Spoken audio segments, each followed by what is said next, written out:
Baik, assalamualaikum warahmatullahi wabarakatuh. Kali ini saya akan menjelaskan bagaimana cara setting user dan user access di aplikasi Juara. Silakan Bapak Ibu klik ke menu master, di situ ada menu user. Nah, di sini Bapak Ibu bisa menambahkan orang user baru untuk login di aplikasi Juara Bapak Ibu.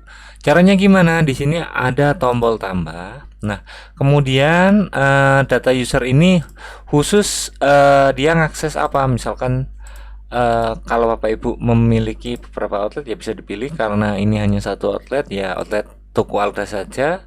Kita centang, kemudian klik simpan. Kemudian emailnya yaitu kita masukkan alda@gmail.com, misal. Kemudian untuk passwordnya 123, namanya misalkan dia ini Alda, levelnya dia sebagai apa, sebagai kasir misalkan. Kemudian aktifnya pilih iya, reset password tidak. Kemudian silahkan Bapak Ibu simpan. Nah, sekarang Bapak Ibu bisa telah menambahkan seorang kasir yang namanya Alda. Dia sebagai staff ya di sini levelnya. Nah, untuk user access-nya, Bapak Ibu bisa masuk ke menu user access. Silakan diklik user access. Nah, tadi kan si Alda itu kita setting sebagai kasir. Jadi Bapak Ibu di sini ada 3 macam. Ada manajer, ada kasir, ada stokis. Nah, karena tadi si Alda ini sebagai kasir, Bapak Ibu pilihnya kasir. Nah, user access-nya itu apa saja? Misalkan si Alda ini ya, dapat mengakses, misalkan dia dapat mengakses produk, kemudian dia dapat mengakses transaksi, kemudian dia dapat mengakses daftar transaksi, dia bisa nyeting printer karena dia kan nyetak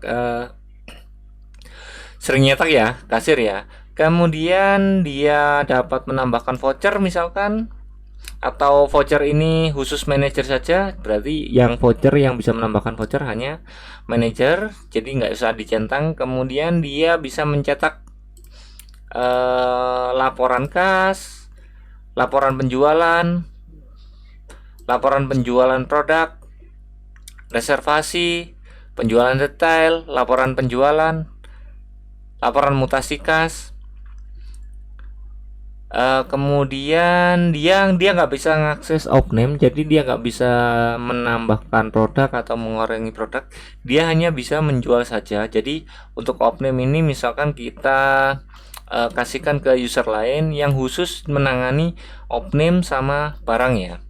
Jadi biasanya kan di sebuah toko itu ada yang bagian stokis, ada yang bagian kasir. Jadi yang untuk stokis itu khusus untuk mutasi stok, dia kulaan, dia open, kemudian dia ngecek harga HPP, ngedit HPP, kemudian dia mengedit harga jual.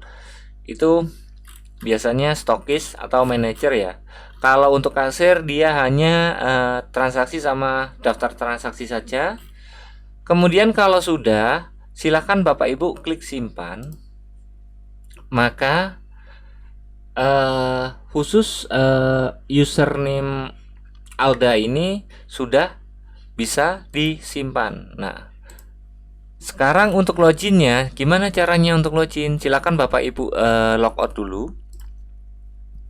Kemudian tadi silahkan login dengan nama username tadi, alda@gmail.com. Kemudian passwordnya 123. Kemudian login. Nah, di sini dia hanya bisa mengakses produk, kemudian sama kasir. Dia hanya bisa ngelis transaksi, setting printer dan lain. Jadi dia hanya bisa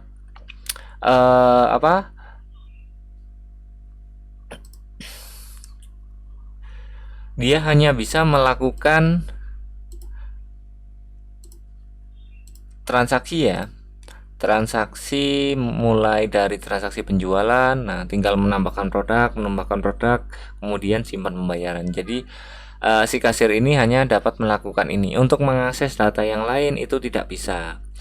Mungkin itu tutorial yang dapat saya berikan untuk user access. Nah, Bapak Ibu bisa menambahkan user access yang lain, misalkan seorang manajer atau seorang stokis. Nanti bisa dipilih menu-menu apa yang bisa dimasukkan di dalam seorang manajer itu apa saja. Mungkin ini tutorial ini saya buat. Saya ucapkan terima kasih. Saya akhiri. Wassalamualaikum warahmatullahi wabarakatuh.